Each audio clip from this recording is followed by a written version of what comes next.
Howdy-ho, Stampers. Deb Valder here, excuse me, Stampin' Up! Demonstrator, and I'm here to show you how to do part 2 of my magazine holder. I'm going to show you how to do these little note cards, and I've included 12 note cards into my little magazine holder here, and it's a great gift to give to your fellow coworkers, to teacher gifts. It's a great thing to just put on your desk and just grab. They're not cards, they're note cards. So let me just show you how I did them.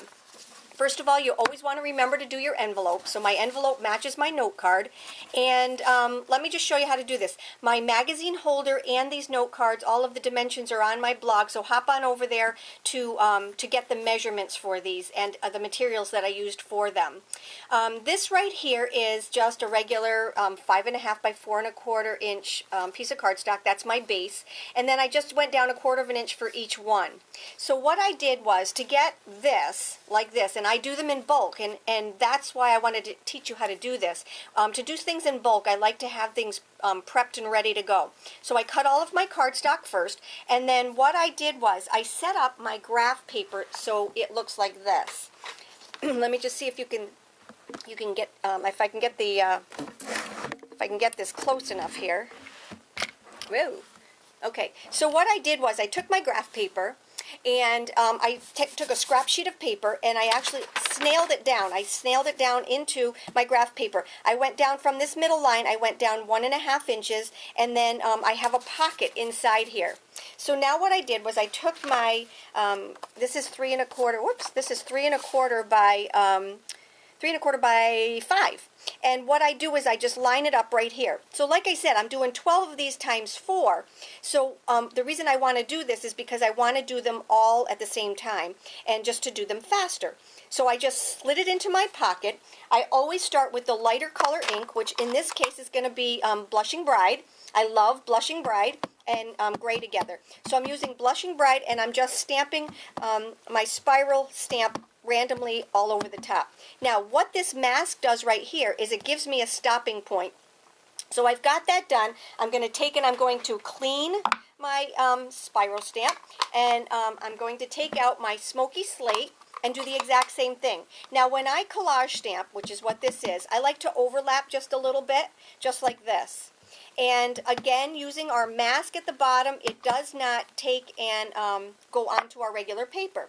So I would do this for all 12 of my cards times 4. And after I'm done with that, I'm ready to do the next step. So what I did was I took out my stamp positioner, and I stamped Just a Note. And you're wondering, where does Just a Note come from? I actually had one of our personalized stamps made up like this because I'm always sending out note cards. So I just took and I put Just a Note, and they had it made for me, and I just used that. You can do any kind of personalized stamps that you want. So now what I did was I took our stamp positioner. This is the part of the stamp positioner. Here's the other part. I just take and I put these two together so that it's in the upper left-hand corner. If you're left-handed, you can do it this way, whichever you're more comfortable with. I am actually more comfortable with it on the left-hand side because I'm right-handed. So I put my little plastic piece that comes with the stamp positioner into the holder right here, and it's right in the T-square. Now what I'm going to do is I'm going to take my Memento ink, because that is washable, and I'm going to ink it up with that, and I'm just going to slide it right down onto my plastic piece. Now let me just give you another little note. This has a smooth side and a rough side. I always stamp on the rough side, and I want everybody to know that when they're doing this, that they're going to do it in the upper left-hand corner. The way you know that it's in the upper left-hand corner is I just put a little ticket on here. Number one, because when it's laying down you can't see it anywhere, but also to let you know that this is the top and this is the front. So that way they will know to put it right here on the upper left-hand corner. All right, so now what I'm going to do is I'm going to take my piece that I previously stamped, and I'm going to just line up my Just a Note. And the reason I do this is because I want it to be straight every single time. Remember, this is a wooden stamp. So I want it to be straight every single time, and I want it to be right directly underneath that. So that's why I use the stamp positioner. If you're a pretty exact person, you don't need to do this, but I love my stamp positioner. And then what I'm going to do is I'm going to take my smoky slate ink, I'm going to take my just a note. Now what I did was, remember, I lined it up here. I need to take this piece away so that I don't stamp on it again.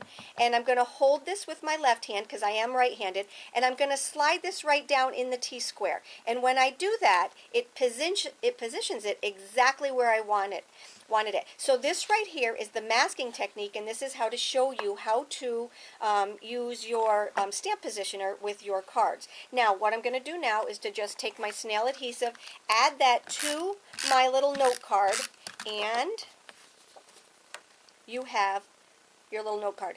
They are very fast, so like I said, I can do 12 of these times 4 in no time at all. I add it to my envelope that has the exact same little stamp on it so that they match in between, and then they end up in my little magazine holder. And like I said, I have 12 in here. You can put more, but I have to do 12 of these, or 4 of these. So I'm just putting in 12 note cards, and that's it. It's that easy. If you need to know how to do the magazine holder, go to yesterday's post and you'll see that. Again, hop on over to my blog. You will see all of the dimensions and the directions there. So have a good day. I hope you enjoyed my post. Take care and see you soon.